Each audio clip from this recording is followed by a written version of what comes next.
Good afternoon, ladies and gentlemen. Half of Walt Disney World, the place where dreams come true. We welcome. I wasn't sure if I was supposed to wait for that to end or not. Good afternoon, ladies and gentlemen. Though he's not an official Disney legend, Don Dorsey is certainly a legend in my eyes and in the eyes and ears of Disney fans around the world. In 2019, he was given the Disneyana Legend Award for his 45 years of bringing magical and memorable experiences to park guests. Don has contributed to Disney's longest-lasting entertainment favorites, the Main Street Electrical Parade, which turns 50 next year, Fantasmic, which turns 30 next year, and the Walt Disney World Millennium Celebration's IllumiNations Reflections of Earth, which ran for a full 20 years, playing at Epcot every night and reaching more guests and shooting more fireworks in that time than any other global Millennium Celebration event during the actual Millennium period. Don has had his creative touch on every Epcot Nighttime Lagoon show since the park's opening in 1982, except for the last two ones. So up through Reflections of Earth. Don was involved with every Nighttime Lagoon show at Epcot, and if you were at our Reflections of Forever event 2 years ago, you saw Don talk a lot about many of those Epcot Lagoon shows. Don's work has reached every Disney park around the world, both creatively and technologically. He created and directed Sorcery in the Sky at the Disney M Studios for Fantasia's 50th anniversary.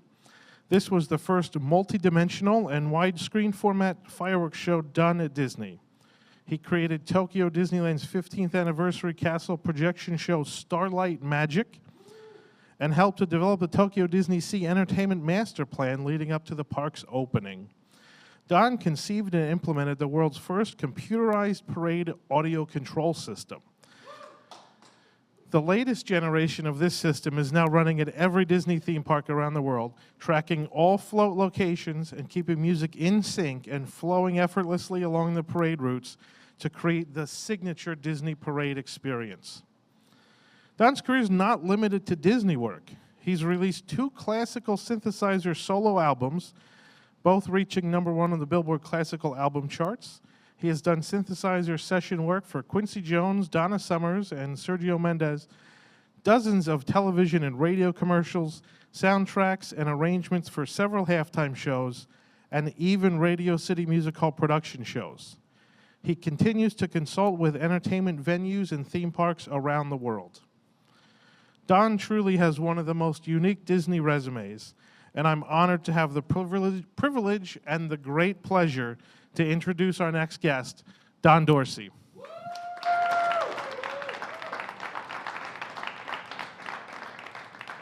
Thank you, Jason, and thank you to Tom and WDW News Today for what has been a really, really fun event here, the Jubilee, and for inviting me to participate. Very happy to be here and happy to see some actual faces in the studio. I know there's some of you watching at home somewhere. Hello to you as well, and thank you for joining us today. I want to make sure that I also reach out and thank the many Disney executives that have championed my work over the years and made it possible for me to have these opportunities and to create these experiences for the Disney guests.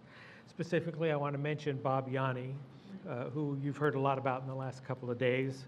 Bob was the mastermind behind the Electrical Water Pageant, the Main Street Electrical Parade, America on Parade, and so many more amazing shows and Disney productions throughout the world. A true genius, and it was an honor to be part of the Disney entertainment family during the time of Bob's tenure with the company, because I was able to work directly with him, talk with him, experience with him, learn from him, and that really, really shaped and influenced how I think about creating entertainment experiences. Second, I want to specifically mention Jack Wagner. You're going to hear a lot about Jack today because Jack was responsible for bringing me into the company. And when I say into the company, I'm really still an outsider inside because I have never for a single day been a Disney employee. In 45 years, I've been on contract continuously, which I think is probably a company record. Before me, Jack held the longest continuous contract record. He was with Disney from 1960 to 1992 and retired in 92 as he started to have more and more vocal problems, and it made it difficult for him to continue doing the voice work. Also want to thank Jim Christensen, who was music director when Jack brought me into the company. Jim gave me several opportunities, and when I would have a suggestion for, have you thought about this? Could we do it this way? Jim would usually just say, I like that, go ahead, let's do that. And handed me projects that I probably wasn't quite ready for at the time, but I was able to grow into, and I appreciate all of those opportunities. Jim basically handed me the keys to the Main Street Electrical Parade in 1977 when I proposed the new fanfare opening. He handed me the keys to Disneyland's 25th birthday parade. He also handed me the keys to the Dragon Calliope, which is a beast that I will talk about, and you'll see that coming up. I specifically want to call out Ron Logan, who has been my champion since he became vice president here at Walt Disney World. And Ron has continued to say, let's put Don on that project. Let's get Don involved in this. Let's see what Don can come up with. And gave me the keys to the Epcot lagoon so that I could do Reflections of Earth, which to this day is, I think, my most favorite project of all time. And really, really would not have been able to do that if it wasn't for Ron's support. Also, Tom Craven, who was technical director for Walt Disney World, starting with the very first electrical water pageant. Tom was a relocate from California before I knew him. And Tom, being the technical director, was in charge of all of the technical aspects of the productions, whether it be parades or lagoon shows, or in the latest case, the Air Launch Fireworks project, which he started developing with WDI here in Florida. And they had this technology, and they wanted to make sure that it was going to be productive and useful. So they went to Ron, and Ron said, get Don on that. And I became the creative director for the Air Launch Fireworks project, which enabled us to do some very interesting things, not the least of which is to finally create a Mickey Mouse in the sky with 3 shells. On my very first trip to Walt Disney World in 1975, during rehearsals for America on Parade, after the parade rehearsal, Bob Yanni and John Albert, who was the fireworks specialist at that time, would set up a table on Main Street, and they would shoot 1 firework at a time to look at it, and Bob would scribble a reasonable facsimile on a piece of paper so he could remember the shell. He would make notes on how long it lasted, what it looked like, and so on. And John Albert would make notes on, okay, I need 8 million of those, I need 4 million of these, and they would design a fireworks show sitting at a table on Main Street. And so I got to talk to John Albert, and one of the first things I asked him was, have you ever done a Mickey Mouse in the sky? And he kind of shook his head and he said, we've been trying that for at least 10 years and have not found a way to make that work technologically. We've tried strapping shells together, we've tried launching them from separate tubes, we've done all these things, and it just isn't going to work. Well, when I got a chance to work with the air launch team, one of our very first times when we had this 6-shooter set up out in the field, which is now Animal Kingdom, which is where we used to do our nighttime testing, I said, have you got 2 of these shells and one of this bigger? Let's just put them in the guns and let's aim them. Give me 5 degrees left, 5 degrees right, and let's put 80 pounds of pressure under the middle and 90 pounds of pressure under the 2 small ones, and let's just shoot it and see what happens. Holy cow, we had Mickey. He was upside down, but we had a perfect Mickey. So then we readjusted the pressure, shot it again, and we had a winner. One of the other things that we were able to do with air launch was to come up with the way to shoot a firework sideways. And the first use of that was actually in Holiday Illuminations, when Sandy Patty is singing "Oh Holy Night." I wanted this sort of grand gesture to float over the lagoon during the high note. And I said, can we shoot something sideways? And everybody said, sure, why not? We gave it a shot, no pun intended. And we ended up shooting that effect off of the roof of Mexico.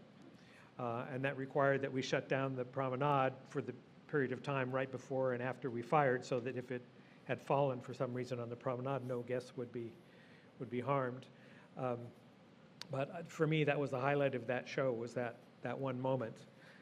And it was a triumph for the air launch team. And of course, now you see these shooting stars and comets in all of the productions everywhere. You see Mickey in all of the nighttime shows. It's been very, very satisfying to have played a part in the development of those effects, which are so signature and unique to Disney parks. What I've brought with me today to share with all of you is the result of the last couple of weeks of me going through my archives, listening to old master tapes, restoring many of them so that I could play something for you of decent quality. And let's just share some time together, sit back and listen, and hopefully enjoy some memories from your past at Walt Disney World as we step through year by year, more or less, my Disney career and involvement at Walt Disney World.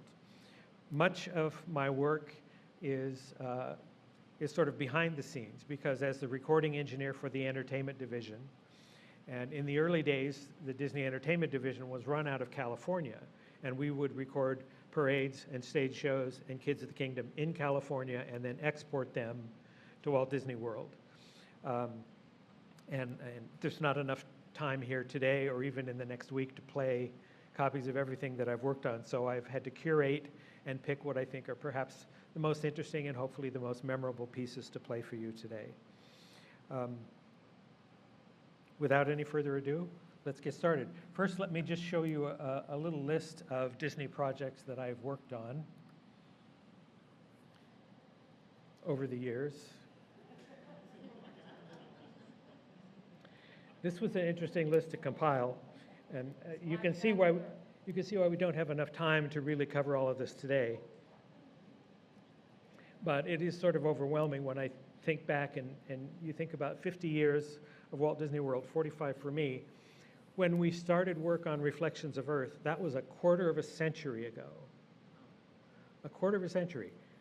That's significant. And as we go through these old recordings and so on, keep in mind that everything that we were able to produce was a product of the technology available to us at the time.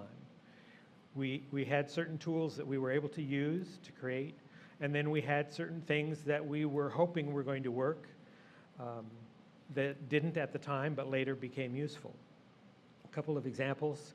The original Main Street Electrical Parade, those original tracks made in 1972 were kept in sync because they were recorded on 35 millimeter magnetic film. And it was played in a sprocketed, basically a projector without a light bulb. And all of those sprocketed machines would play in sync while we transferred to an actual end-to-end playback tape for the Main Street Electrical Parade.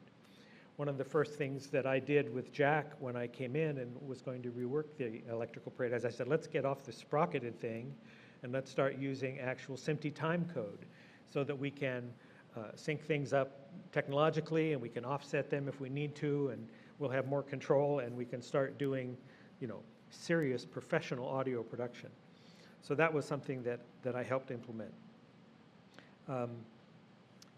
When I did the first Lagoon show, and I wanted to mix it in digital format,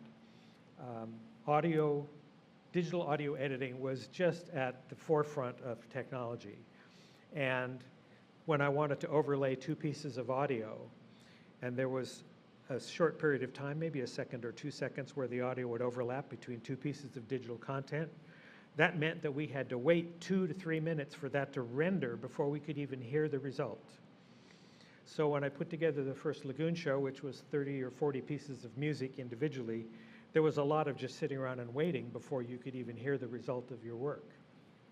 By the time we got to Reflections of Earth, audio rendering was essentially instantaneous, but we had the video production for the globe, and every time we added a new image onto the Earth globe, we would have to wait 2 to 3 minutes for the video to render, because video digital data is so dense.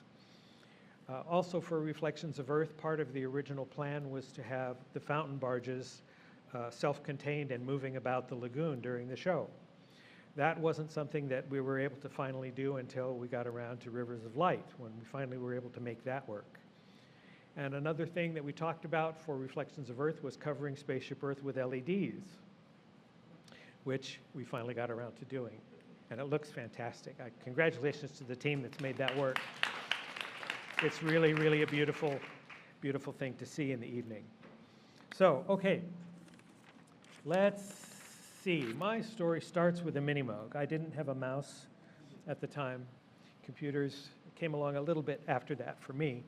But this was my instrument. This is the mini Moog, and this was the first sort of consumer-grade electronic synthesizer that was available. And I cajoled my way into a job with the Moog sales rep for Southern California and got him to pay me for doing demos at local schools, and actually earned a little bit of money from commissions when I managed to actually culminate in a sales transaction. This is me with a gentleman named Bob Stone, who was my recording engineer mentor. This is at a studio called United Audio in Santa Ana, which is ultimately where we ended up mixing America on Parade. And there's my mini Moog by my side. And this is at one of the sessions where I'm producing one of the rock bands that my friends were in at the time. This was basically my gig, was to find bands that wanted studio time so I could get them into the studio and learn more about recording, and always had the mini Moog at the ready if they needed to add a bass line or a special effect or something like that. So that all predated Jack Wagner finding me. And Jack found me because in late 1973, Disney Studios' 50 Happy Years was about to take place, and Jack and Jim Christensen were going to be producing a halftime show for the Orange Bowl. And Jack didn't have a mini Moog yet. He needed one. He needed it now. He wanted to make a click track. And so he called the Moog rep and said, "Where's my mini Moog?" And the rep said, "Well, Don has one, call Don." So Jack called me up. He says, "I want to rent your mini Moog." I said, "Okay, cool." We did the transaction, and after he brought it back, he said, "So what exactly are you doing with this? And what's your interest in music and production and all of that?" And so we got to talking, and he said, "There may be something coming up in the near future that I could use you for. Let's stay in touch." I said, "Great." So it was about a year before Jack called me back again, and he said, "I have this project coming up, and this project is going to be called America on Parade. And Bob Yanni wants to create a very unique soundtrack, and he's got this idea of recording an antique musical instrument, a band organ, and then layering electronic sounds on top of that." So Jack and Jim went off to Nashville to record the Sadie Mae band organ, which was an instrument built in 1890. And they took it to Grand Ole Opry, and they set it up on the stage there and recorded it in 16 tracks. And Jack, ever thinking ahead, said, "Let's turn on the TV cameras and get some footage of Sadie Mae while we're recording her." So here's a clip of Sadie Mae being recorded for America on Parade.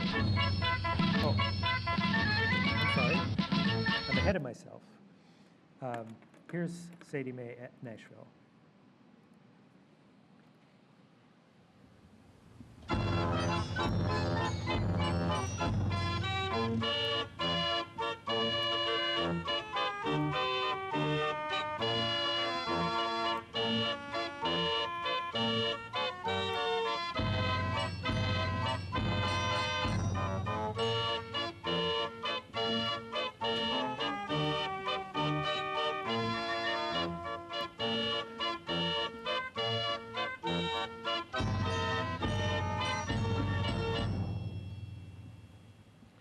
As you can see, Sadie Mae is basically a huge physical player piano device with drums and trumpets and flutes and other pieces of musical apparatus.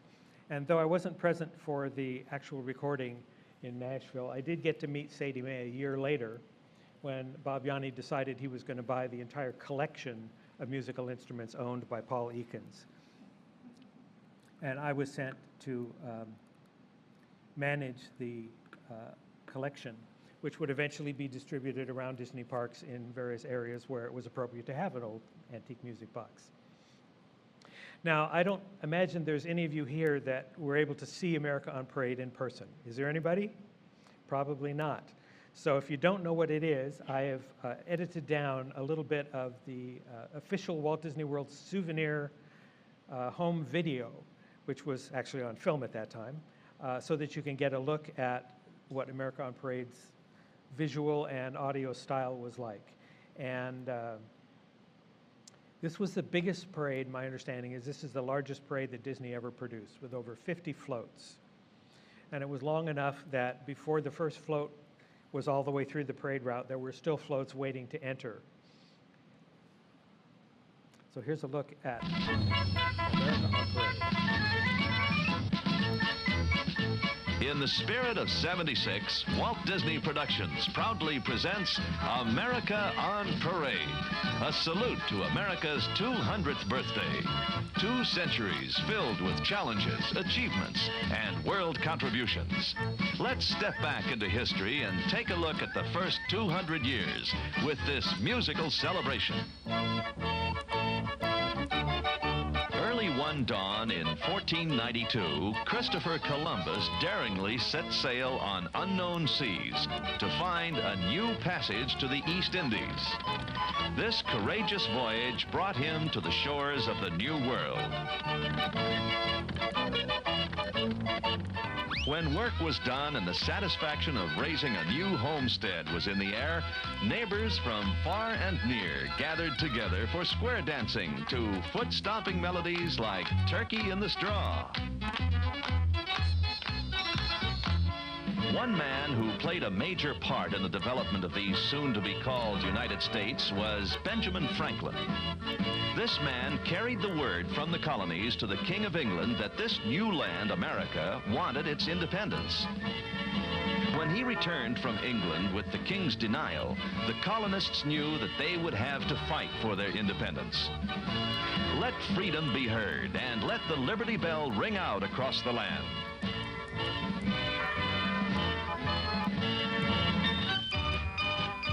A woman patriot, Betsy Ross, hand-sewed the first American flag in June of 1776 in Philadelphia at the request of America's first general, George Washington.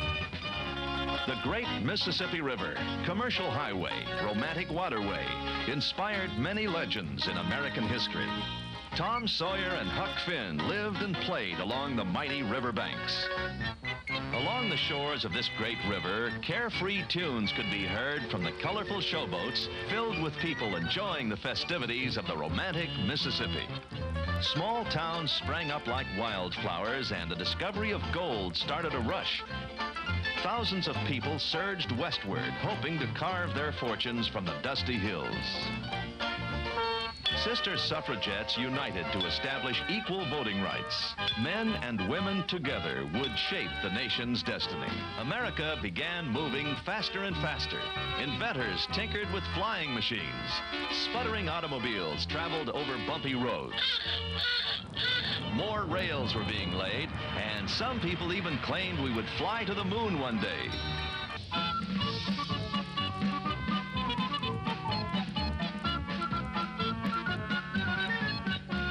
Bless America. May liberty's flaming torch and our great symbols of freedom shine like beacons and inspire all mankind to live together in peace and harmony.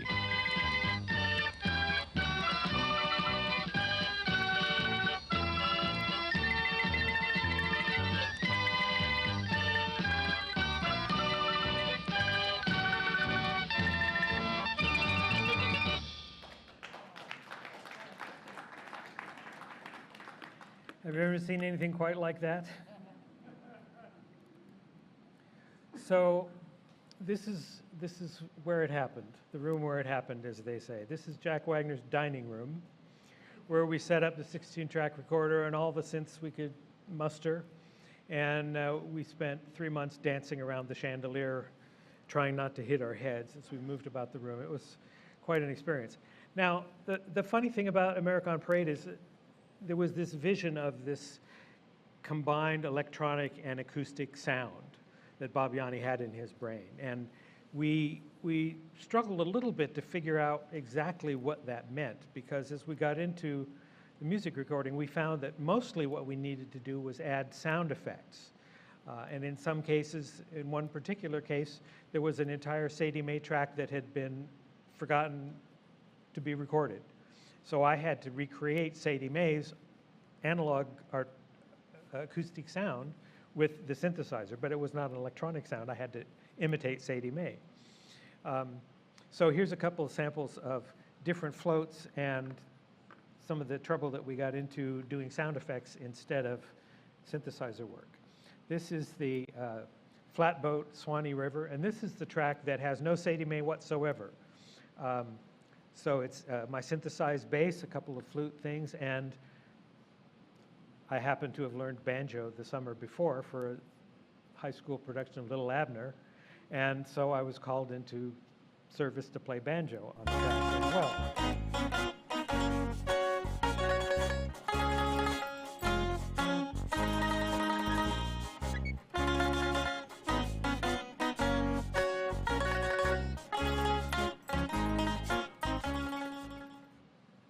Whatever you need, I'll do it if I can.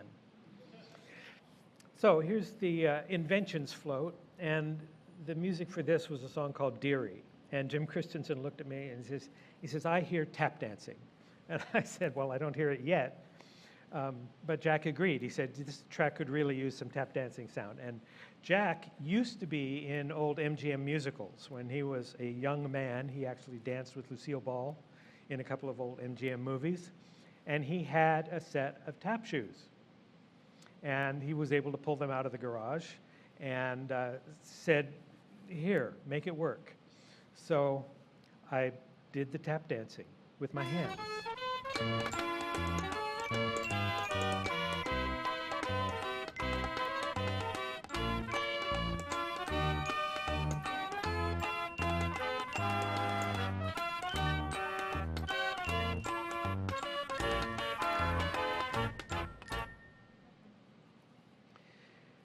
Oh boy, the fun of electronic music, right?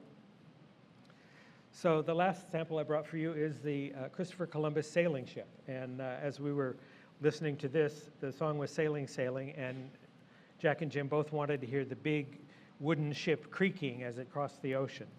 And I said, I know how to do that. I have a very squeaky piano bench at home, but it's very high-pitched squeak. So I said, let's record it and we'll slow it down, and that'll be the creaking of the ship. And so that's what we did.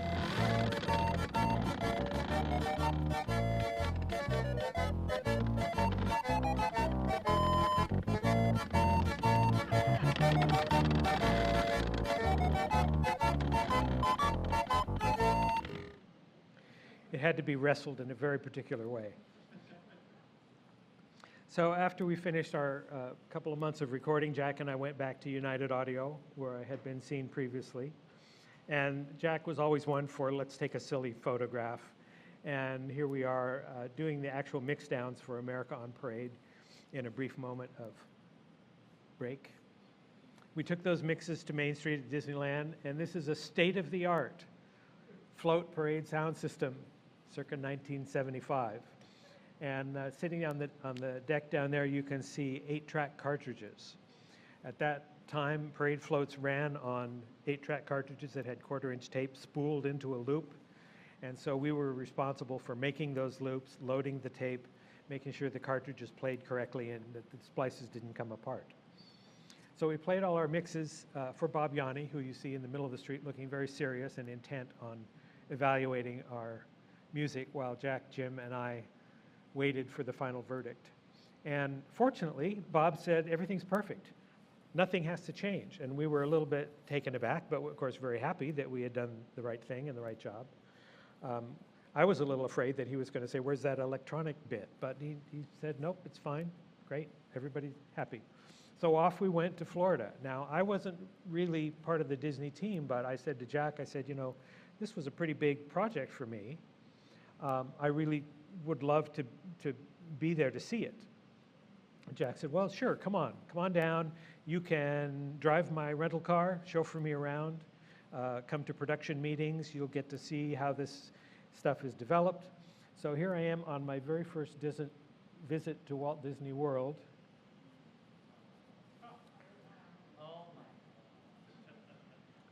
One of the best views on a beautiful day. This was taken right outside. There used to be, the telephone operators used to be located up in the castle, and this was right outside of their office. There was a little portal that you could open and go out onto the parapets. And Jack would like to go up there, and he took me up there and said, "Here, let me take your picture." So here's Jack and Bob preparing for a stage rehearsal, and Bob always carried with him a giant notebook with stuff, and he was always writing notes and scribbling and making changes. This, you'll recognize these big-headed dolls, which after America on Parade finished, were repurposed at Epcot Center as walk-around characters for a while. I don't know whether you ever see them anymore, but they were very, very difficult to perform in. Here's a street rehearsal, and when we were rehearsing America on Parade, although it was late May, early June, at nighttime in Florida, the weather's not unbearable. It's not horrible, but if you've got a big plastic head on you and you're only breathing through a mask, it can be a challenge. Well, it was enough of a challenge that on opening day of the parade, my most vivid memory is standing on Main Street behind 3 rows of guests and watching performers come along and then just literally drop out of sight as they collapsed on the street and were converged upon by crowd control and people and then carried off to be resuscitated. It was quite a challenge to mount this parade in Florida in the summertime inside of a plastic head. I'm glad it was something that I didn't have to do. So after Florida, Bob and Jack flew home together, and I flew home thinking, okay, I wonder what I'm going to do now. The phone rang the next day, and it was Jack, and he says, "What are you doing on Monday?" I said, "I don't know, what am I doing on Monday?" He says, "Come over to the house, we've got work to do. Bob said I could hire you." So I became Jack's assistant, and this is the room where we spent many, many hours producing tapes, making edits, dubbing cassettes for rehearsals. All of that production work was done in this small room above where the dining room studio that had now been disassembled was located. So within the first couple of days, we were off to Hollywood, to Warner Brothers soundstage, where the task was to record a song by the Sherman Brothers that Bob Yanni had commissioned for the bicentennial, a song called The Glorious Fourth. And this production number was in itself a 4-minute musical production number, and then Bob wanted an additional 3 minutes of narration talking about what Thomas Jefferson said about how the bicentennial should be celebrated and all that. So we ended up with a 7.5-minute piece of business that was supposed to play before the parade arrived at each area of the park. And because the soundstage was actually a union house, I was not able to record this session. I was just able to stand behind Jim Christensen, watch and learn. And then as soon as all the musicians left and we went into the adjacent studio to record vocals, I was able to get back behind the console and take over from there. This is the vocal group that you're going to hear singing. And on the left, you may recognize the silver-haired gentleman as Thurl Ravenscroft, who is the very deep bass voice in The Haunted Mansion and has done many other Disney characters over the years. And let me tell you, what an imposing character and what a fantastic voice. And then I got to add a solo to the piece with this very instrument here. This is the actual whoopee whistle that I played on this recording session on that day. So after all that was recorded, then we mixed it down, and here's a little sample of The Glorious Fourth by the Sherman Brothers that became part of the intro to America on Parade.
That was my first official Disney solo.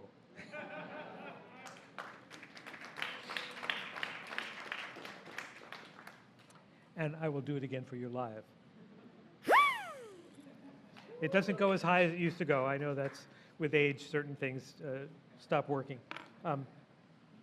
So now that America on Parade was done, we did some other big projects. We did a big bicentennial pageant with 8,000 school kids from LA. Jack and I ran around recording celebrities at studios all over Hollywood. We ran around parking lots recording marching bands from high schools, and we put all of this together into a big show. And Jack and I had done an independent project for the Rose Parade in 1976. I did an arrangement for a float which was actually a birdhouse, a set of birdhouses, and these birds would pop out and sing patriotic tunes. And I had done a medley of patriotic tunes. And Bob Yanni liked the arrangement and said, do that for the Disneyland Band, and we'll put that in the show, which we did. And that eventually became the patriotic finale for the Electrical Water Pageant, which I'll show you now. But let's talk about the Electrical Water Pageant. This bit of artwork is from the picture disc souvenir record of the Electrical Water Pageant, which oddly enough contained the music of the Disneyland Electrical Parade and not the Electrical Water Pageant. But in 1972, the music from the Disneyland original Electrical Parade was actually used for the Electrical Water Pageant. Only the initial Baroque hoedown unit and then the patriotic finale was used. But all of the other Disneyland parade units were on the Electrical Water Pageant picture CD for Walt Disney World. Don't know why. I guess they wanted to sell records. Anyway, with America on Parade now over and Baroque hoedown about to show up in the Electrical Parade arriving at Walt Disney World for the first time, the water pageant needed a new score. And as I'm sort of chomping at the bit, wanting to dive into the Electrical Parade and get my hands on it, Jim Christensen came to me. He says, we've got these 8 individual characters, and we want each one of these things to turn on individually, have its own theme, and then it's got to travel in darkness, and so we need travel music, and we need a finale where everything turns on at the same time, and so go do that. So we set up the dining room again. This time, though, we skimped on the synthesizer, and it was just me and the 16-track and my mini Moog for a week to record the original Electrical Water Pageant that debuted in 1977. Here's the original travel music from that version of the Electrical Parade.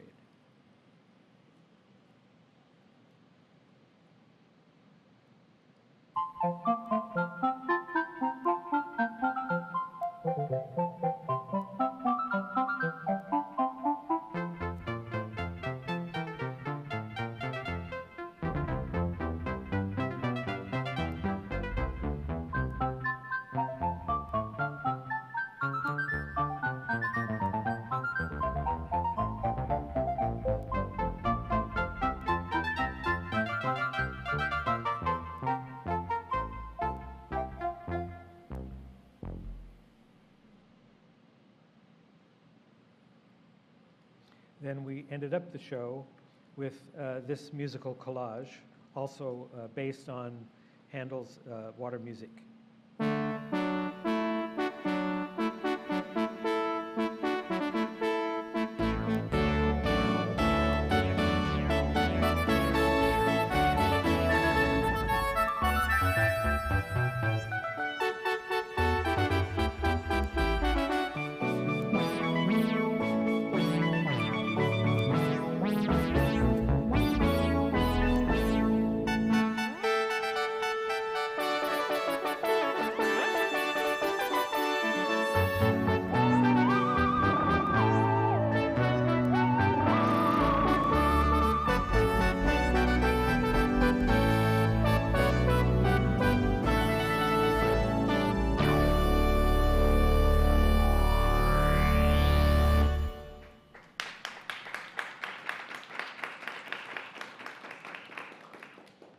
It's always great to have a good fan in the front row.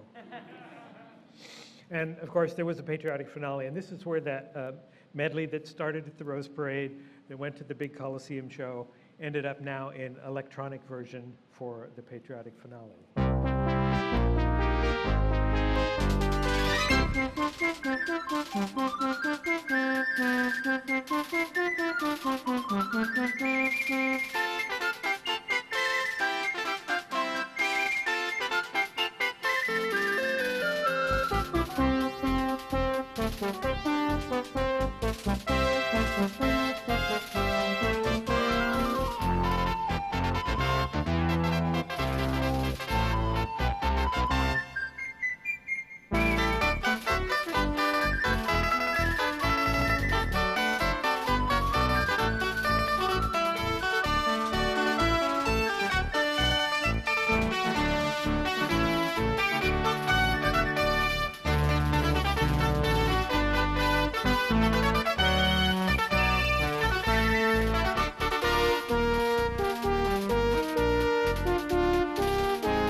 So that takes us up through 1977, right before the Main Street Electrical Parade. And of course, being able to become part of this project was a turning point in my career. And all because, as Ron said yesterday, one thing that was always encouraged during this era of Disney entertainment was, if you have an idea, step up and talk to somebody about it, and because you never know what will happen. And so, thinking back to the very first time that I had experienced the original Main Street Electrical Parade at Disneyland on Main Street, I had such strong memories of the disassociation of the oscillator sweep sound and the lights turning off and the parade just sort of fading in from the distance. And I had a distinct impression at that time of two things. First of all, this could be better. And second of all, I want to do that. And although I didn't specifically set my sights on Disney or the Electrical Parade at that time, I think the seed was planted in my brain, and I started to work out, how can I give this parade the kind of a kickoff where there is a musical moment where the tempo begins and the lights go out to a musical cue and people can get into the tempo, and then the parade can arrive as part of a grand, grand beginning. And so I pitched this idea to Bob, and I made a demo for Jim Christensen and played it for them, and I had to devise technically how this was going to be implemented, because there were no computer controls. Everything that involved going from one track to another track meant that somebody had to be standing at a console and at the right time turn one knob up and turn one knob down. And that was how this trick was made to work, was there were two tracks that came together at the same point in time, and then you did a switch when the audience didn't realize that you were doing a switch, because the sound on both tracks was exactly the same. Anyway, so they gave me the go-ahead. They said, sure, produce that, make that happen. That sounds great.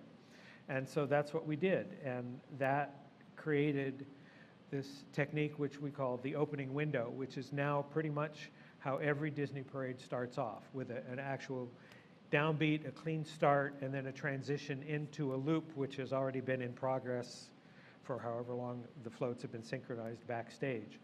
But for the park guest, there's always the beginning of a show instead of just a fade up. So let's just take a moment to listen to the Walt Disney World Electrical Parade.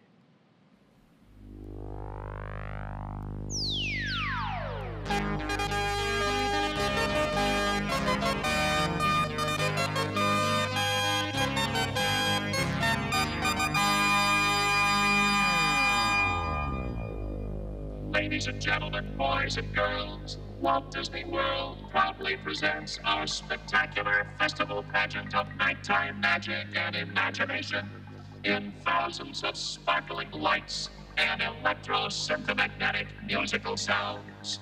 The Main Street Electrical Parade.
Walt Disney World's Main Street Electrical Parade.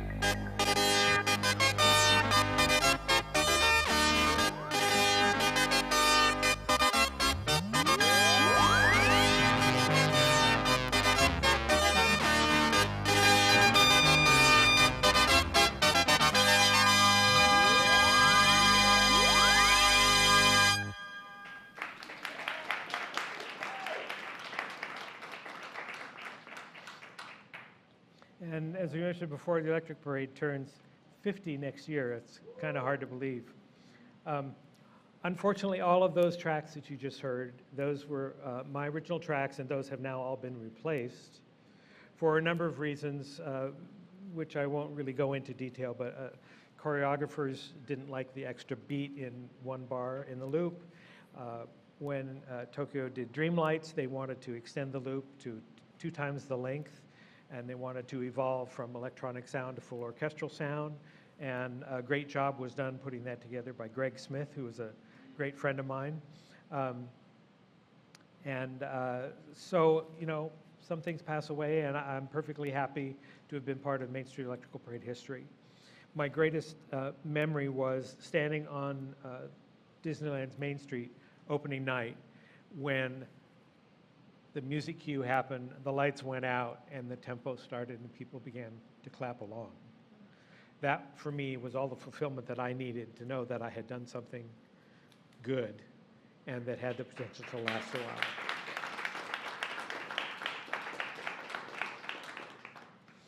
So I don't know how many of you remember a little exhibit in the Living Seas Pavilion called Bioluminescence.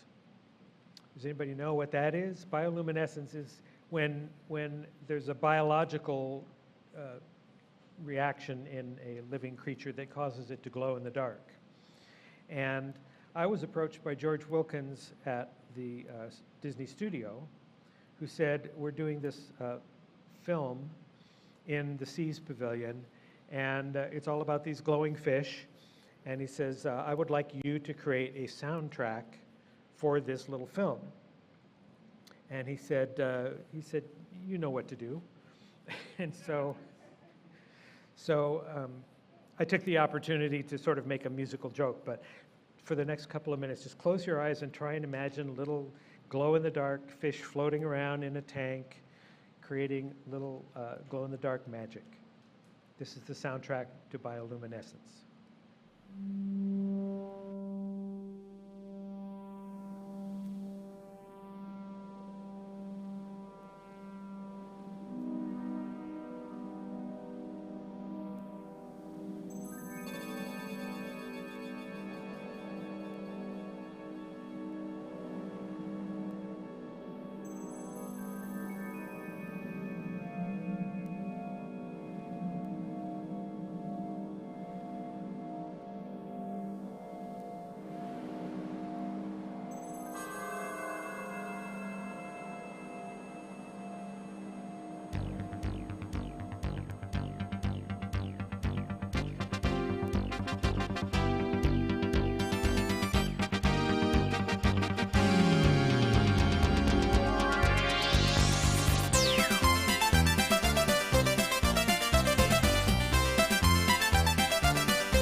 It's not very often one gets the opportunity to parody oneself.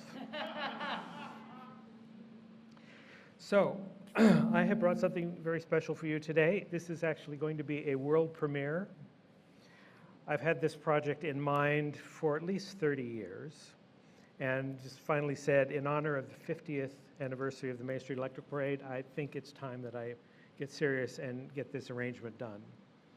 So here, in honor of the 50th anniversary of the Main Street Electric Parade, is an arrangement for the Dapper Dans of the Main Street Electrical Parade song. And watch the screen for the lyrics.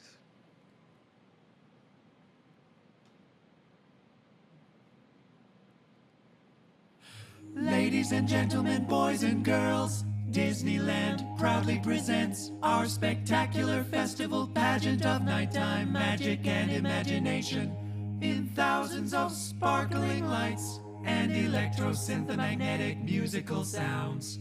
The Main Street Electrical Parade. This is the tale of Walt Disney's highly rated Main Street procession, and a current much anticipated. Evening descends, the lights fade, and then begins the sparkling and illuminating electrical parade. We start with a small tune, a theme, and some variations. Then we enhance them all With synthesizer orchestration played simultaneously, the whole shebang becomes a most acoustically invigorating medley promenade. Dreams floating through the night stir imagination with scenes of twinkling lights, making magic come alive. Lots to behold, each nightly appearance features Alice in Wonderland, the Cheshire Cat and spinning creatures. There's Peter Pan, Snow White, Pleasure Island, and the Seven Dwarfs, a lion who can play Calliope. There's Mickey and Minnie, Goofy and Cinderella, Dumbo, Pinocchio, a dragon and a charming fella. Flags and regalia, red, white, and blue comprise the quite delightful spectacle, the electrical parade.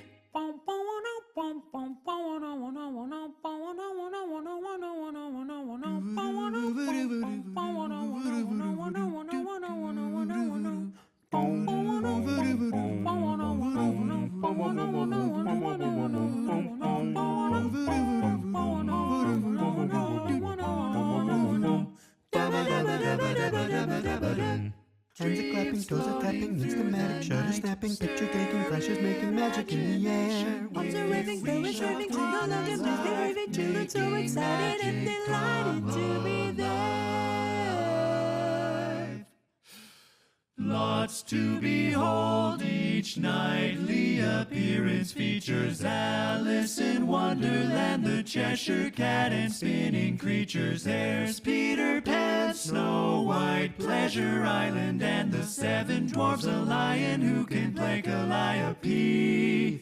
There's Mickey and Minnie, Goofy and Cinderella, Dumbo, Pinocchio, a dragon and a charming fella. Flags and regalia, red, white, and blue, Comprise the musically invigorating, twinkling and exhilarating, sparkling and illuminating electrical parade.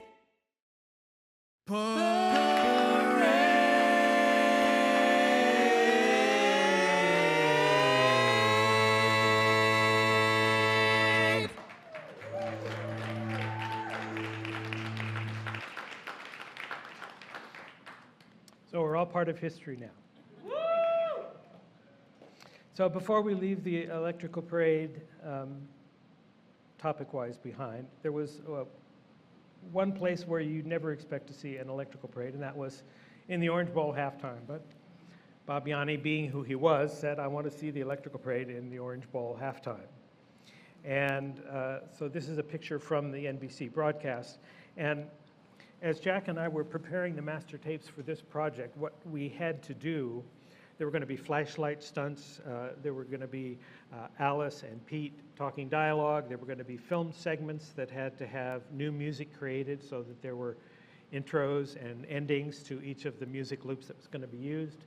Pete's Dragon had to have 2 more loops, unique loops created, and actually the closing fanfare from the Main Street Electric Parade was created for the Orange Bowl before it went into the parade. So what I've done here is I'm going to overlay a little video from the broadcast with Jack Wagner's announcing voice talking to the people in the stadium, instructing them on what to do with their flashlights. And you actually be able to see the fans responding to Jack's instructions in the Orange Bowl as the show takes place. And here's what that looks like.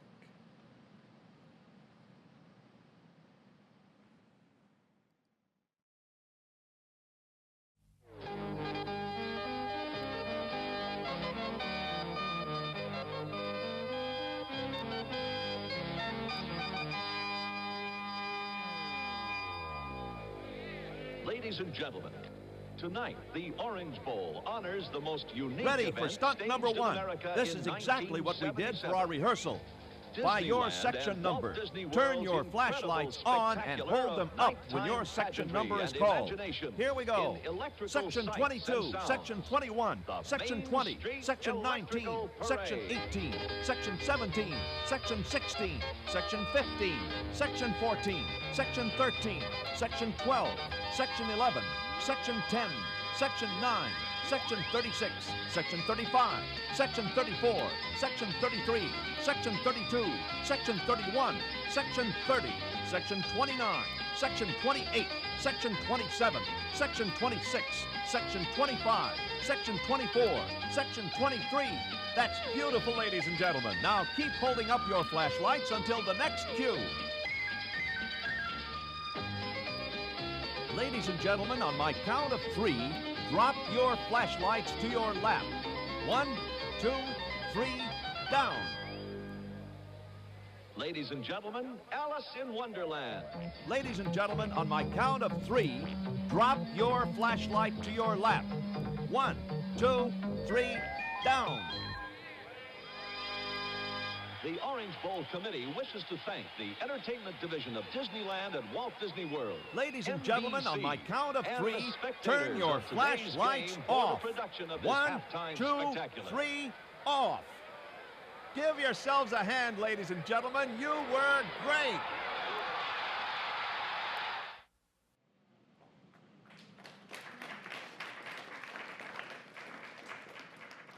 Now, the inside joke is that the crowd cheering that you heard there was actually a track that we prepared, because there was no way that we could guarantee access to microphones on the field or that the crowd would have any reaction whatsoever, having just been yelled at for 15 minutes and told what to do. So we had to prepare this master tape for every contingency. So we had the applause as well as the character dialogue and all the technical tracks. So I want to say a couple of things about Jack Wagner, who was a consummate professional in everything that he did, and it was a joy to learn from him and to work with him. And when he passed in 1995, his grandson was very, very young, and I thought it would be nice if I could do something for the family that his grandson could have to remember Jack by as the years went on and as he matured. And I discovered that Jack had been carrying on a tape correspondence, cassette messages, with an old Army buddy in Florida. And Jack would set up his cassette recorder wherever he was with a dictation recorder, cassette recorder. If he was driving in the car with his wife, Mary Alice, and they were talking, he would talk about what was happening. He would talk about his sons and what they were doing in their career. He would talk about things that pissed him off. And there was a wealth of material of little production pieces that Jack had done on his own, introducing himself, doing Disney characters, talking about doing announcements for the park. Some information about his early radio days. He was a top disc jockey at the KHJ radio station in LA, which is #1 jazz station for a while. So I had all of this recorded material available to me, and I undertook the task of compiling it all, having it all restored and transcribed. And I put together, I won't call it a documentary, I'll call it an expose, I suppose. And I call it Jack with His Own Mouth. This is Jack in his own voice and his own words talking about his life. And through these segments, you can get to know Jack. the Jack that I knew and loved. And his sense of humor, his frustrations, his joys, everything. And I took all these materials and I put them together using the skills that he taught me about pacing and music editing and underscore. And hopefully you will find this presentation enjoyable enough, and I will hope you will spend some time getting to know Jack. These 2 videos are posted on YouTube. They're private, but I have been authorized by the family to share them with you. So if you'd like to know more about Jack Wagner the man and what he was like, please visit these 2 websites and check it out. Here's a little excerpt from one of the tapes that I found, and it's Jack and his wife Mary Alice discussing the day after the Orange Bowl, as Jack reads a review of the Orange Bowl halftime in the Miami newspaper, where credit is given to a different announcer than to Jack. Here's Jack's reaction. Here is the Miami News, Tuesday afternoon, January 3. And it's by a guy named Robert Merkin. This is Flashlight Show Turns OB, which is obstetrician. Orange Bowl? Orange Bowl into one big happy click. And it goes on, and it says, all right, the announcer Robert Hildreth almost whispered to the hushed crowd. That's now, all what you I people heard. in the lower decks, keep your flashlights covered with the red. That's terrible. That's what I did. And then he goes on to say, and when he gave the word, the entire upper half of the stadium glowed with amber light. Hildreth had the fans first turn their lights on, blah, blah, blah, blah. Now And he goes that on, hurts. Now that really hurts. That hurts when you do 16 tracks for about 47 times Well, attached to something that did in fact turn out okay. Yeah. Oh. No, no, dear. I think you ought to try I've been salad patty badly or hurt by this son of a bitch I who don't gave think Robert Hildreth, a That's local all PA right. announcer, I assume. Jack. that's Anyway, I'm not going to perfectly- mail it, but Why, I thought you would get a of kick course out of not. knowing how I felt about that. So he thought we'd get a kick out of hearing how he felt about that, and I would say we did. This is a picture of Jack and I at his retirement party in 1992, only 3 years before he passed. We were working on a Fantalusion Parade soundtrack in my studio when we got the word that Jack had passed away. And that was a very, very difficult and emotional time for all of us who had worked with Jack for so many years. And so I felt even more strongly then that I had to put this tape together. So thank you for sharing that with me. That takes us up through 1978. What's next? 1979 is the next obvious answer, right? Well, it's 1980 and the Disneyland 25th birthday parade. And this is when Jim Christensen handed me the keys to the music directorship of the Disneyland 25th birthday parade, and we put together the Disneyland is Your Land parade for Disneyland. I'm not going to go into a whole lot of detail about the parade, except that one of the things that Bob Yanni wanted to do was he had the Dragon Calliope that was originally purchased by Walt for use in Disneyland at opening. It had it restored. It's an actual steam Calliope, and I, as music director of the parade, I was supposed to figure out how to use this thing in the parade. So I got out there and I'm looking at it and I'm trying to play it, and I find out it's not like a piano. You can't play it like a piano. This is valves. These are mechanical devices that you have to manipulate, and it takes a lot of effort and pressure. On top of that, there were only 15 notes. So there wasn't a lot that you could do with it, and it wasn't particularly in tune. Fortunately, it was close enough in tune to the parade soundtrack that we had already recorded, because he didn't tell me ahead of time what key the parade had to be in. It was close enough we could, kind of jigger the tuning up a little bit and get it close enough, but there was nobody who could play this thing. And Bob was insisting that this not only be in the parade, but it also be in the Rose Parade, because Disney was going to do the opening number, the featured production at the beginning of the Rose Parade to celebrate Disneyland's 25th. And they had packed up all of the parade floats and taken them to Pasadena to be in the parade, and he wanted the Calliope in the parade. So he said, you play it. So I was stuck with that job.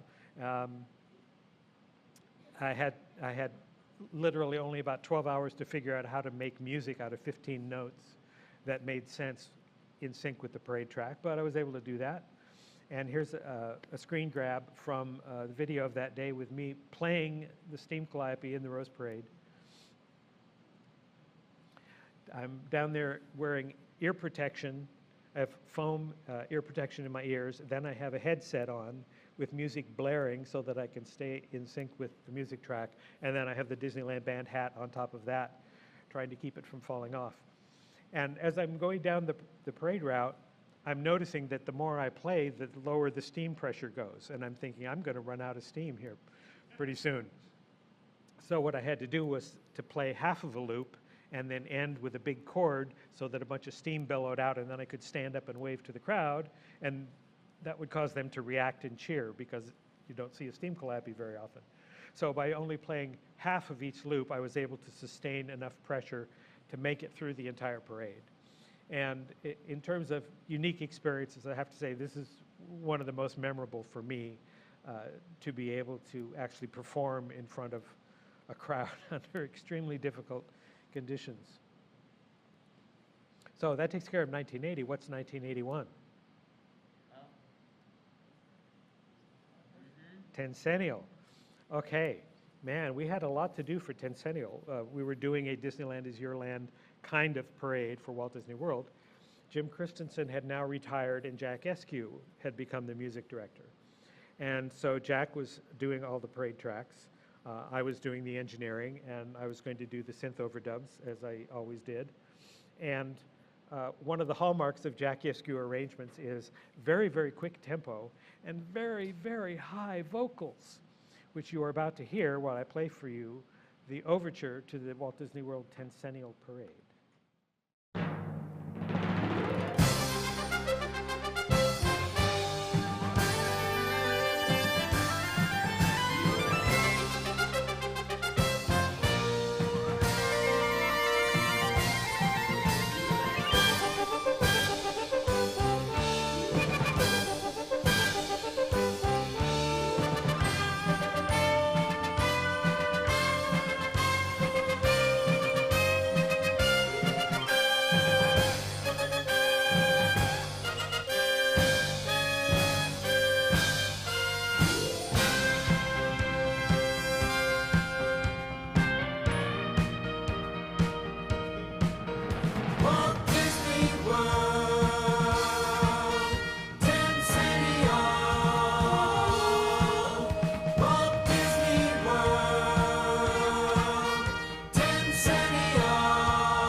Ladies and gentlemen, boys and girls, we are proud to present a 10-year anniversary celebration of family entertainment. Walt Disney World's exciting Tencennial Parade. Disney World, Disney World.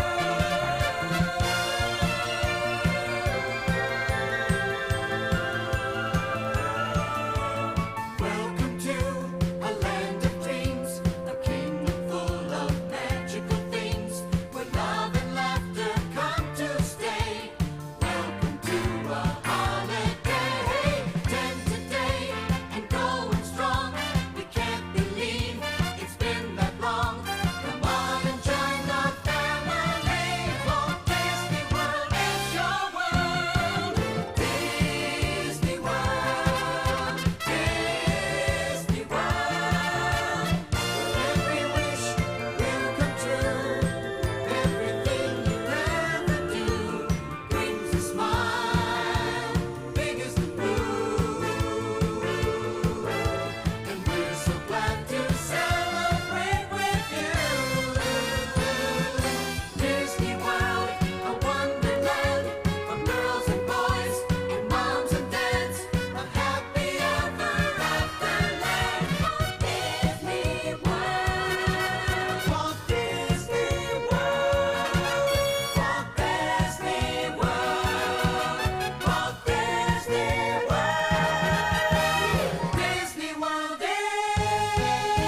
Now, of course, it wouldn't be a Walt Disney World parade without a Tomorrowland float.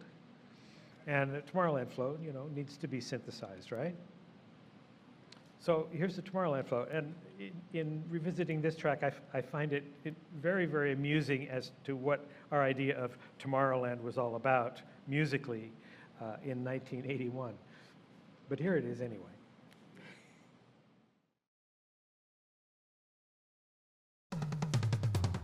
Disney World,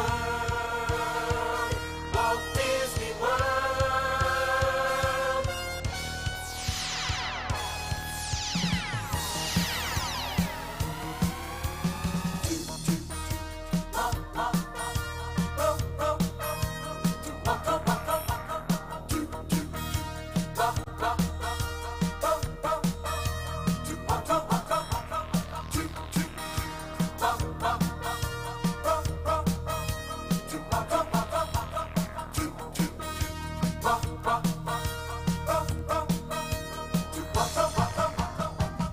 Everything's gonna be alright. Futuristically so bright.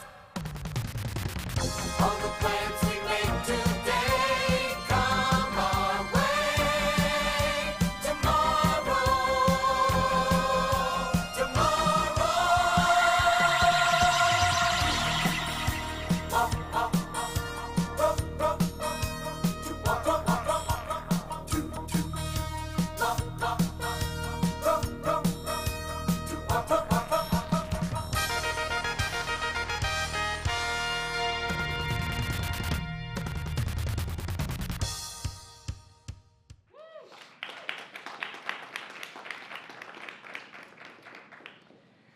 That wasn't all that was in the Tencennial Parade. You see this calliope thing?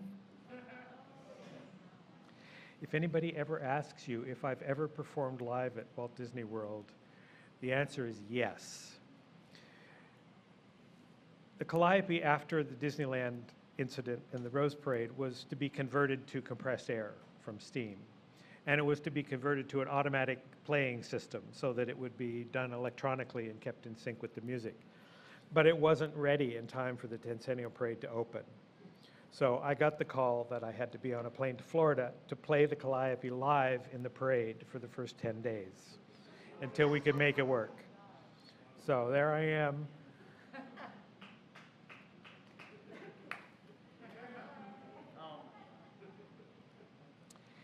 Yes, I have performed live at Walt Disney World.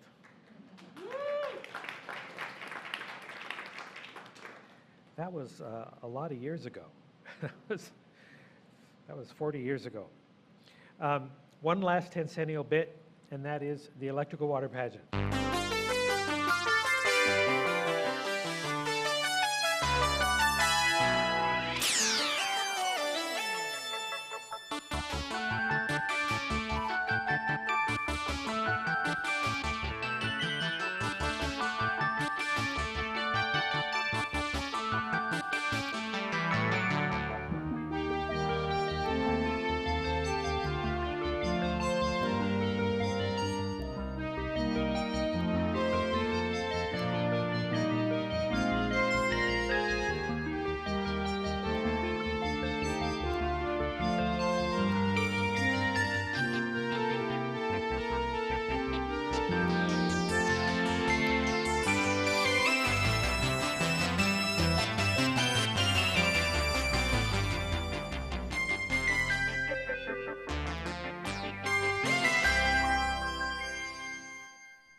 We are speeding through time, aren't we? What happened in 1982? Epcot. Man, there was a lot going on around Epcot. Marketing had put together an audio-visual, which means slides. If you remember the old Kodak pre-show for Journey into Imagination, slide projectors changing, and it was nice production. Anyway, so they had a touring show of slides that went out around the country to promote Epcot for travel agents to get all excited about it.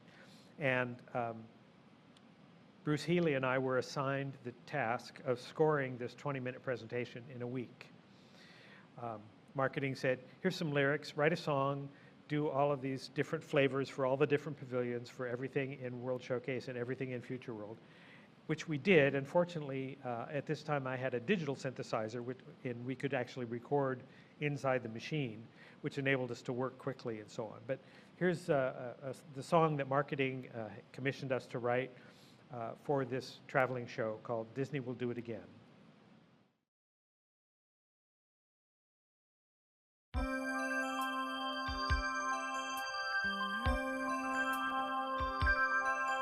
The story's been good. How long can it last? How long can the future keep up with the past? As long as there's a man, or a woman, or a child, as long as there's a need for a laugh or a smile.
So that went out and toured the country, I think, for 6 months prior to the opening of Epcot. And then when Epcot opened, we, of course, had to have a parade. And we had to have a parade with all of the different country musical flavors featured as well. The Sherman Brothers had written a song called There's No Place Like World Showcase. And so we sent this parade out around the entire promenade. And it didn't last very long because it turned out that that was a very long haul for the performers. So this show was short-lived, and I don't know if you know this song or not, but I'll give you a little flavor of that.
So now that we've got Epcot open, we have to talk about lagoon shows.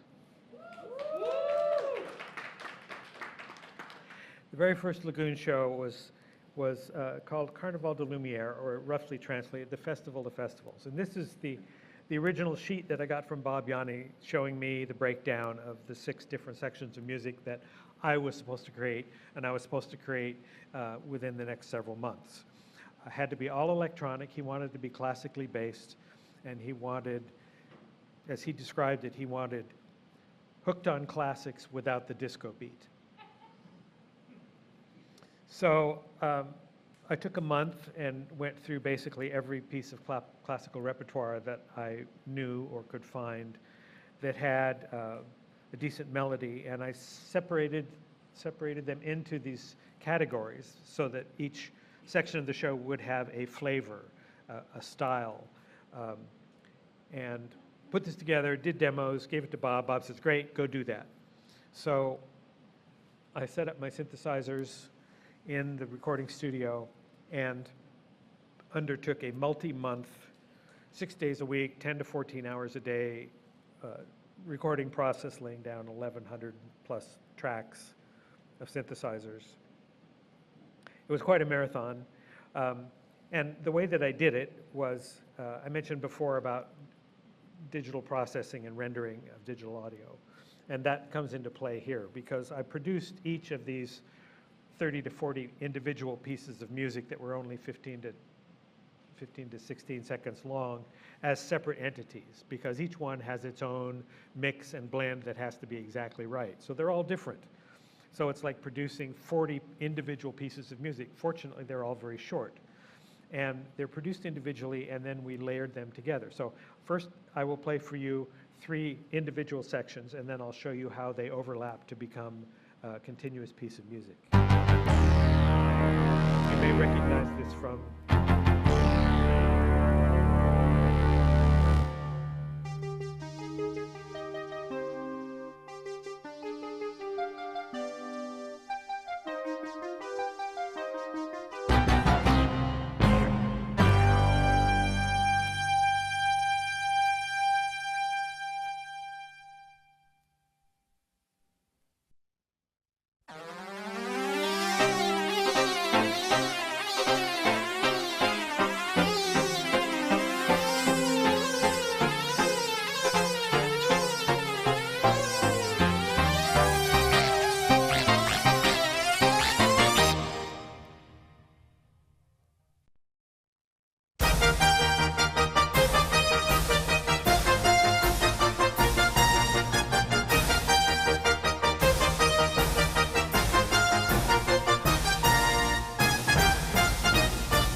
that's how they were produced in individual pieces. And now here's how those particular pieces are put together to make a continuous track.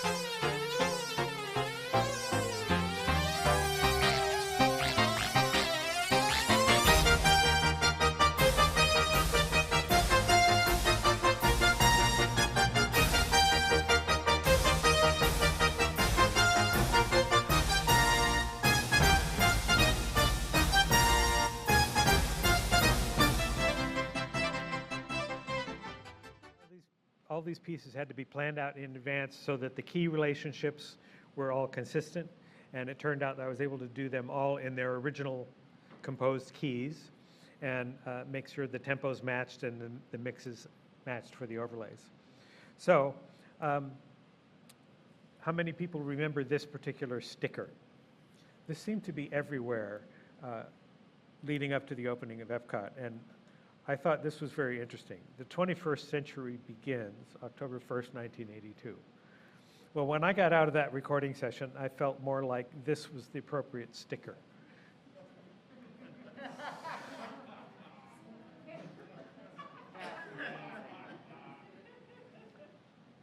So I had golf shirts made with that on the back, and we wore them around Epcot during the break-in period. All right, so now let's get serious about lagoon shows. There's a lot to break down here, and we don't have time today to go into a whole lot of detail, but I do want to step through each of the lagoon shows that I was involved in and let you hear what the introductions to each show were and talk about a little bit of the unique characteristics of each one. The opening show for Epcot Center, Carnaval de Lumière, was a Bob Yanni show, and it was to be, as described by the title, the Festival of Festivals. The content was centered on parades, celebrations, big social events throughout 200, 300, 1,000 years of history, celebrating common humanity. And you'll hear in Jack's opening announcement what the show is supposed to depict. And this may give you a clue as to why it didn't resonate very well with theme park guests.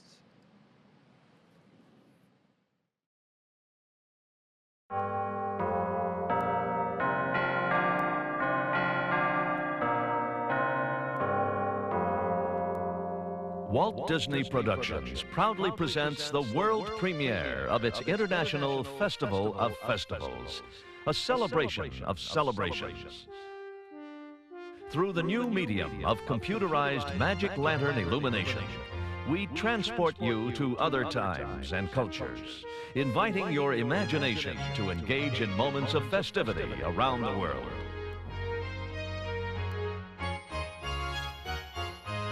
Every society rejoices in what it feels most deeply about, inventing vivid rituals to celebrate important events in the cycle of life.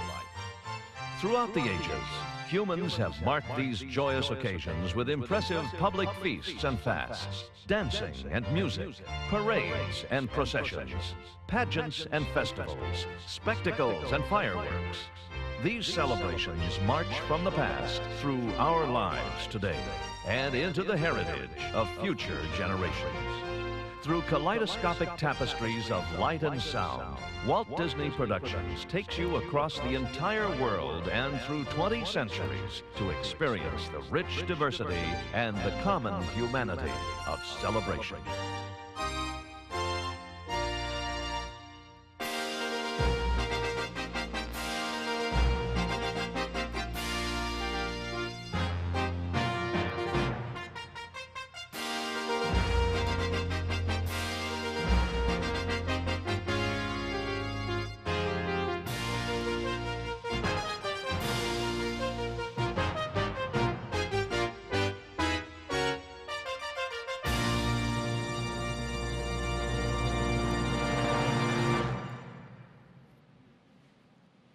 You may have noticed that some of those pictures, the images, were very difficult to make out exactly what was being shown. And in fact, this was the technology that we had to display and use for projection at the time. These were slideshows, and these projection barges were 500 feet away from Showcase Plaza. And the projection technology was your Kodak home ectographic slide projector, for those of you who are old enough to know what that means. And the result was that when the pictures were shown on the lagoon, you couldn't really see very much of what was being depicted, particularly those images that had high detail and low contrast. And there were technical problems with the projectors, and as you can see, the hot spots, which showed the brightest part of the bulb in the center of the screen, there was just no way that any of those pictures were going to make sense on these barges. And Bob had wanted each quadrant of the barge to have a different image. So not only is it difficult to see one image, it's particularly difficult to see four. But it's a nice looking barge. The fountains look great. But something had to be done. And Dick Nunes and Card Walker were at the railing for one of the first performances, and Dick turns to Card and he says, "I don't want this to be shown to guests." And of course, having just now gone through my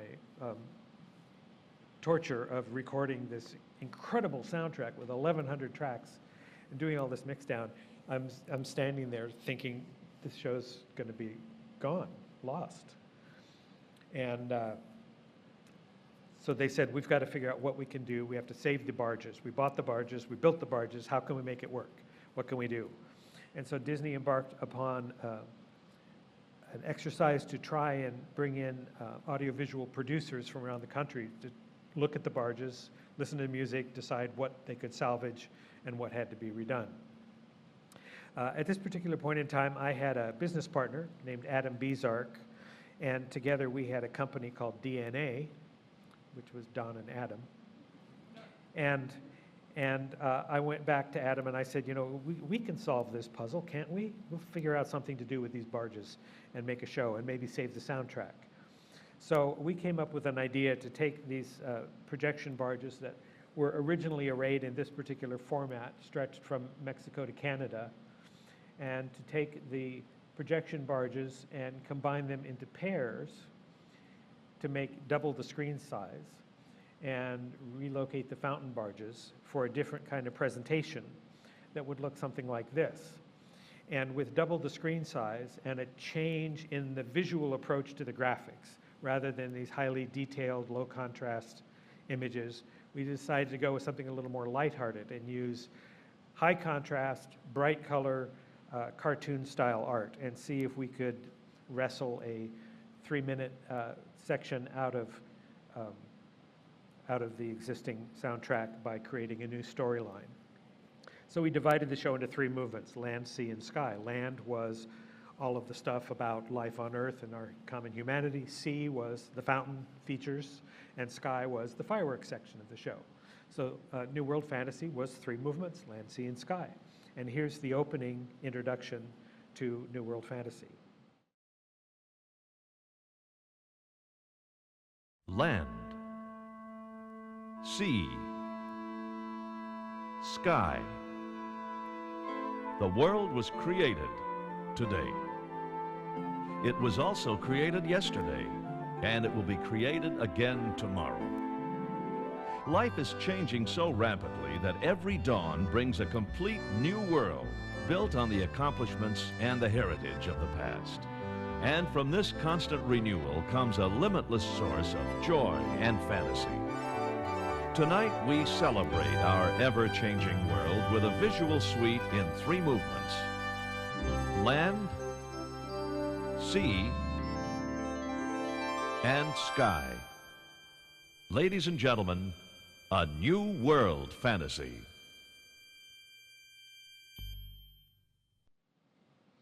So each super barge required 32 slide projectors, as you can see here, set up in one of our programming bays. And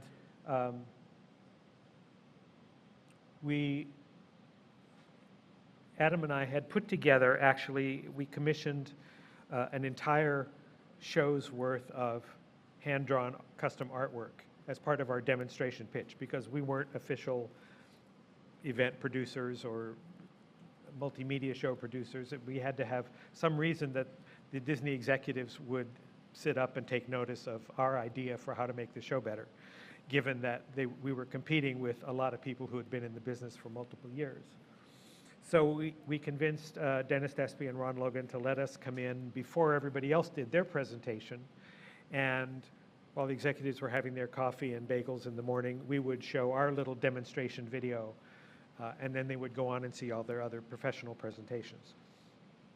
So I found in my archives that I had made a video of not only the demonstration show that we showed to the executives, but I have a video shot in this studio of the final New World Fantasy artwork, which has not been seen since 1983 when New World Fantasy finished. And unfortunately, there is one problem where a slide projector goes out of sync, and you'll see that when the images stop making sense. But I put together our demo presentation and the actual final New World Fantasy artwork, one on top of the other, so that you can compare them and see how well we did at meeting our goal. But I also want to mention before we go on there was a striking similarity in the announcement where it talks about the world was created yesterday and it's created again today and could be created again tomorrow, which is very reminiscent of where Reflections of Earth opening message ended up. And you'll see as these images go fleeting by, you'll see the beginnings of the generation of thought of how to tell the story of our shared humanity with imagery. So without further ado, here's New World Fantasy as best as anyone can see it nowadays.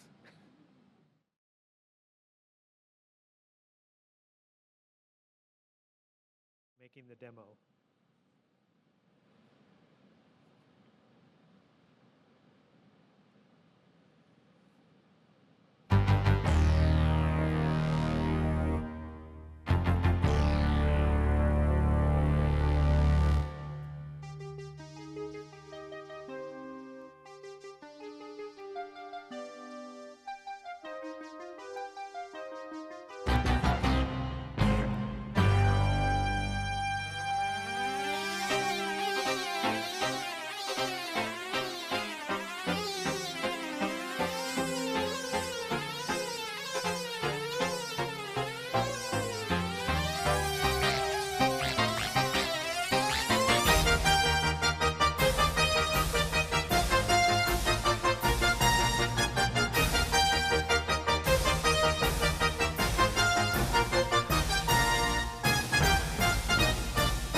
I didn't hear that.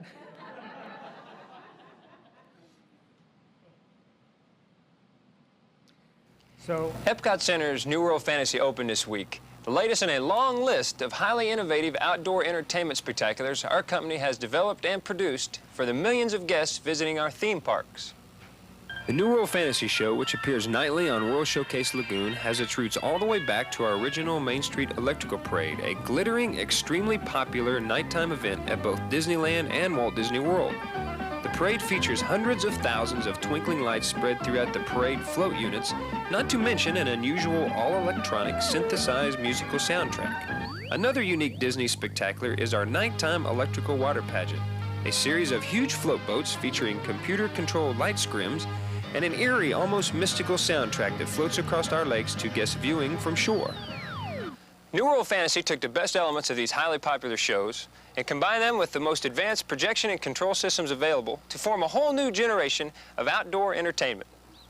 Don Dorsey, a music composer and sound engineer, has long been associated with the Disney organization as a consultant on a number of entertainment special events. He composed the scores and played the electronic synthesizers for our Main Street Electrical Parade, Electrical Water Pageant, and American Parade, just to name a few. Recently, he teamed with fellow Californian Adam Bizark to bring to life our New World Fantasy Show for Epcot Center. I started with Disney in 1975 as recording engineer and production consultant on American Parade, and went on to create the musical soundtracks for the Electrical Parade, the Electrical Water Pageant, and ultimately this show in the Epcot Lagoon. Don and I had known each other professionally for a number of years as a show development team, and when this show became available, we entered into a sort of open bid situation with some other AV producers from around the country. Ultimately, this show was selected. The show consists of major elements treated individually and optimized for maximum show value. We have the slide portion on the AV barges, which involves a lot of hand-created artwork, drawings that we had specially done for this presentation. We have the fountain barges, which give us the dancing waters. They have the fountains and the colored lights. And the fireworks, which are launched off of special attachments to the fountain barges. There are 64 projectors out on the lagoon in the show. They're divided up among 4 barges. Each barge has its own computer, and there are a total of over 4,000 programming commands to make those slides run. The show is really a sort of abstract celebration. The theme of it is really like a visual concert, like a classical concert. We've divided the show into movements as you would a symphony. The final music track for this show uses 27 famous classical pieces of music, which I selected from about 2,000. The final master tape production was done here at Walt Disney World in Studio D, and the music that you hear is comprised of over 1,100 individual synthesizer tracks. Our New World Fantasy Show will be presented nightly at 11 p.m. throughout the summer and can be viewed from all around the World Showcase Lagoon. But your best view will be from the World Showcase Plaza. Pretty much your only view is from the World Showcase Plaza, except for fireworks. They can be seen from everywhere. Anyway, so our grand experiment with the super barge approach and the high contrast colored artwork managed to make the show work. And so our effort was successful, and New World Fantasy was pretty successful, and had an amazing finale when the whole thing is spread out in front of you from Canada to Mexico. It was so successful, in fact, that we had to change the show again. And the reason was that people were coming out of the restaurants and the shops and coming to the North Shore and camping out to have a good view of New World Fantasy. And for merchandising and food and beverage, this was not acceptable. We had to recreate the show in the round. And given the opportunity to get rid of the projection barges altogether and the slides and all the difficulties that came with them, we thought, okay, this is great. What's the next level of some kind of imagery that we can use to communicate? And so the buzzword of the day was lasers. Lasers, lasers, lasers. So 1984, we embarked on the next version of the Lagoon Show called Laserphonic Fantasy. And here's that introduction. Good evening and welcome to this visual concert on the World Showcase Lagoon. Tonight we're pleased to present Laserphonic Fantasy, a suite in 3 movements for fountains, pyrotechnics, and coherent light. Many of history's finest composers are represented in the musical score, which is performed entirely on electronic synthesizers. The images in this evening's performance are abstract in design, just as music is abstract in nature. And now we invite you to set your imagination free as Epcot Center proudly presents a rhapsody in light and sound, Laserphonic Fantasy. That narrates the Boston Pops. So you may have, some of you may have been familiar with hearing that voice on the Boston Pops broadcasts. So Adam and I put our heads together and we were looking into everything possible with lasers, and we looked at a lot of laser demonstrations, and we saw beams and we saw looping drawings and so on. And then one day we happened to be in the WDI laser lab, and somebody came through with some cleaning fluid and sprayed something in the vicinity, and the beam caught in the mist. And we said, wait a minute, there's something here. So we had lasers brought down to Epcot, and we did a test. This is basically just a hose shooting water off the side of one of our fountain barges. And when you look at this from the opposite side, this is very similar to what the water screen concept is, except we were just kind of shooting water and aiming a laser at it. There was nothing particularly formal about it, but we found that it was a very magical effect, almost like a hologram. And so we said, okay, we'll do something with lasers and we'll figure out how to do that. And so we went around the park, we tried to figure out, okay, where can we put lasers so that we can shoot beams all over the lagoon and make that cool. And then we have to figure out how we're going to project lasers on the back of these 4 fountain barges, which incidentally, the fountain barge design did not change from 1982 through the end of Reflections of Earth. They just got rebuilt 4 times. Same barge. Anyway, so we found space in the clock tower of American Adventure. We found space in the top floor of Canada for a laser room, and we convinced WDI to let us change the exterior appearance of the Mexico Pavilion so that we could get a laser room up at the top. And as you can see on the right-hand side, there's a little extra parapet there. That's where our laser room resides, and it doesn't match on the left-hand side, but I haven't heard any complaints. So in order to create a centerpiece for the show, we looked at fiber optics, and we built a sphere out of fiber optics where instead of, like the Earth globe in Reflections, instead of using individual pixels, we were told that fiber optics would be the way to go. So we created a giant laser ball with fiber optic pixels. And then we built, under the ball, we built a laser room and combined 3 high-power lasers in what was at the time the most sophisticated optical combining device and the most complicated laser table ever created.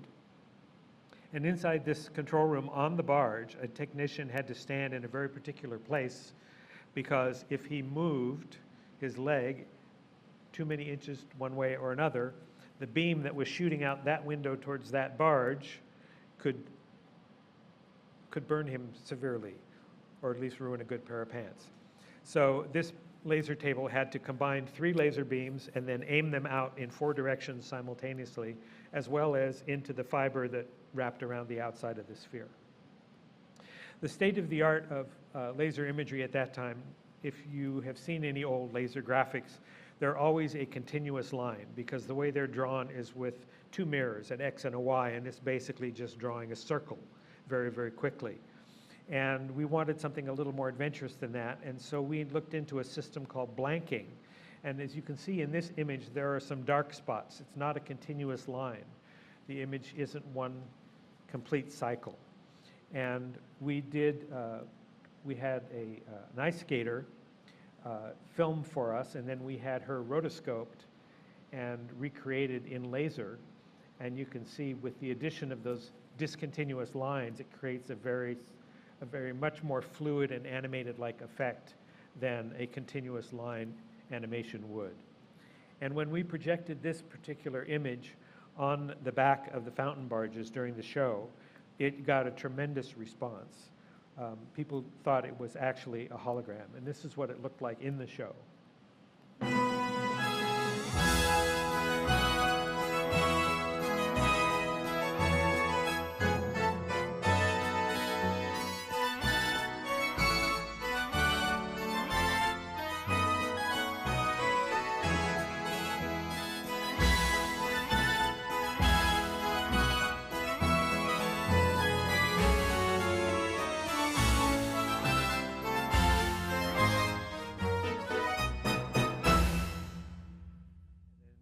image is wiped away by the rising fountains following that.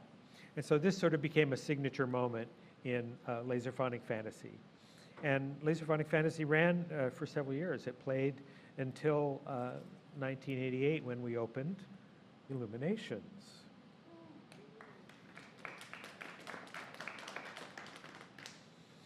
Now, this picture cracks me up because it's impossible. But, but it really sort of captures the feel of what IllumiNations provided, which was the feeling of all the countries participating and being lit up, and the fireworks and celebration. If it were only possible to really take a photograph of IllumiNations the way it was, it's not possible. So this is kind of what I use to feel inspired by the show. But here's the IllumiNations intro.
To World Showcase. Tonight we are pleased to present a visual journey, an international fantasy of music and light. We're about to embark on a sparkling abstract expedition around World Showcase. With the music as your passport, we'll discover sights and sounds from colorful ports of call. And to celebrate our journey, the countries will be united by the festive elements of water, fire, and light. And now, let your imagination be your guide as Epcot Center proudly presents IllumiNations.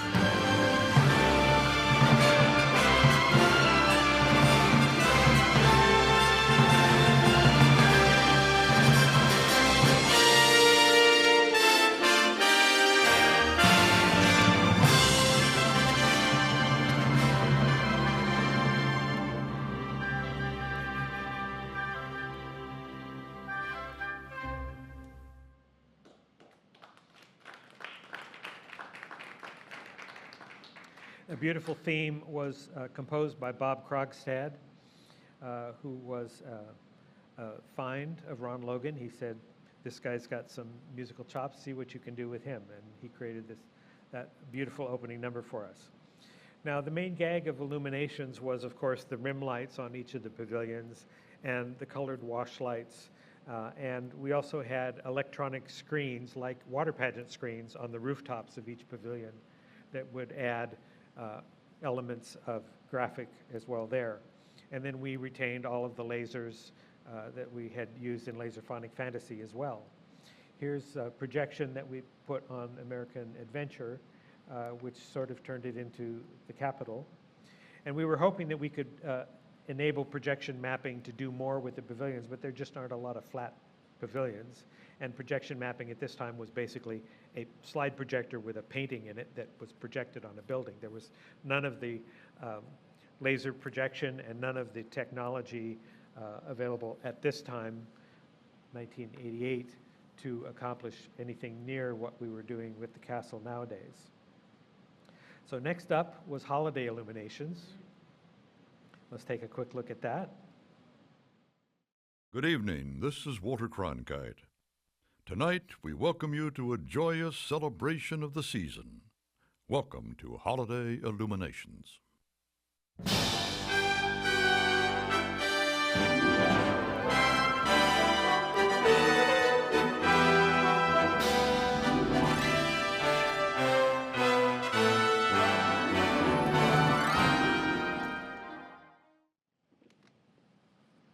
won't play the whole Christmas medley. But here's a video of the air launch shooting star.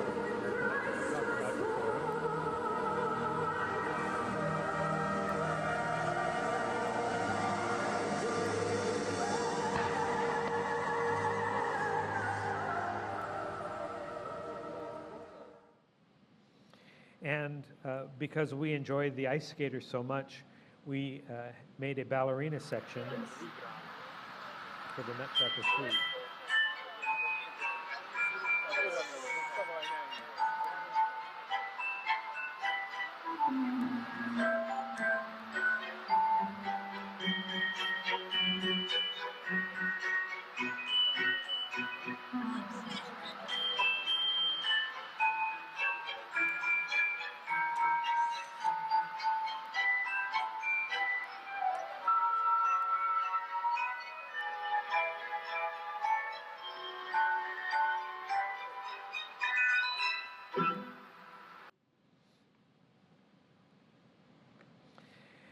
Now, this So last our holiday section, wishes that let there be everyone, peace on earth. everywhere, share in the spirit of the season.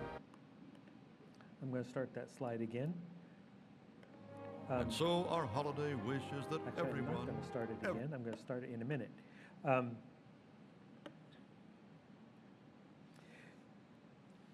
The music track was recorded in Europe, and when we got back to the US in order to do the mixdowns for Holiday Illuminations, we found that when we went to overdub the big organ sound for Let There Be Peace on Earth, that the synthesizer organ was so perfectly in tune that it could not coexist harmoniously with the orchestra. So I had to make an executive decision. Am I going to keep the orchestra? Am I going to go for the organ? The organ is what we wanted to do. They can't coexist. So I just decided we'll just dump the orchestra and push the organ up louder. So, and it actually worked very well in the show. It created, I think, more of a feeling change than by just adding organ to the orchestra. So here's what that mix sounds like. And so our holiday wishes that everyone, everywhere, share in the spirit of the season. Peace on earth, goodwill to men.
The orchestra came back in.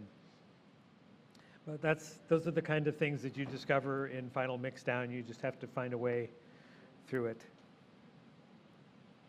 So moving very quickly on now towards the millennium, as we were getting ready to figure out what the millennium was all about and what we wanted to do, we explored some very interesting and unusual ideas. Here's one where I started. How do you get people to decide they need to be at Walt Disney World for the millennium? You tell them you need to be here. Another idea that we looked at was some sort of hub redesign. But ultimately we ended up in, I think, which was the correct place, which was with Reflections of Earth.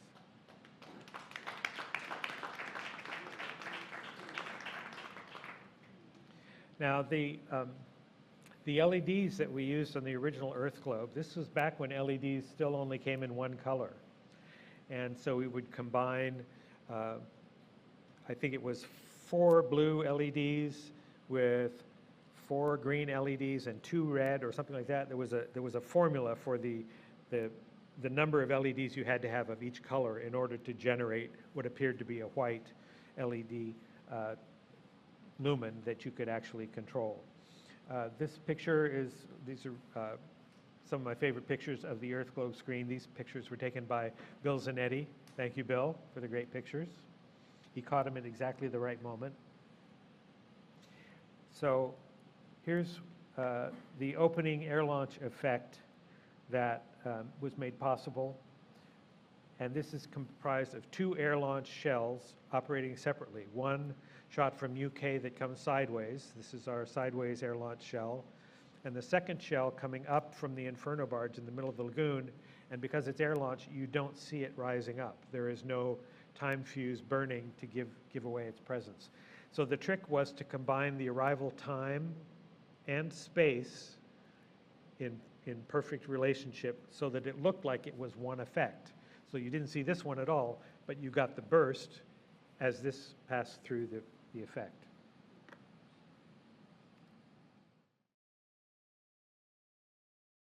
Way shot, and there's the total effect. And this is actually made up of, now we see in slow motion, here comes the shell in from the UK, and what you don't see is the shell from the barge heading straight up, and they both meet at precisely the right time and the right point in space in order to create the total effect. And we had to do this because you cannot shoot a fireworks shell across a guest area.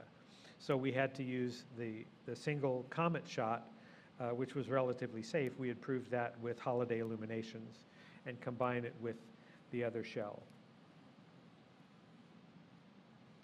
Here's what 20 years will do to a name plaque on a barge. On the left is first day, and on the right is the last day.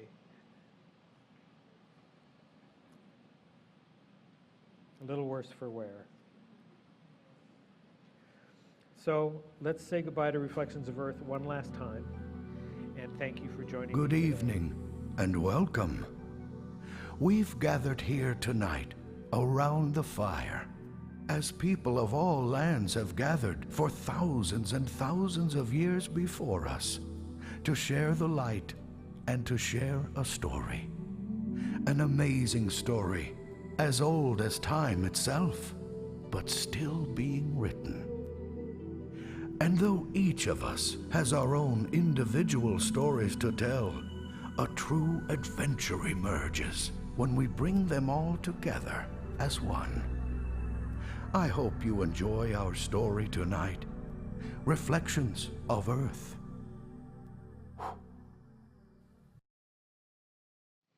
Thank you very much for having me.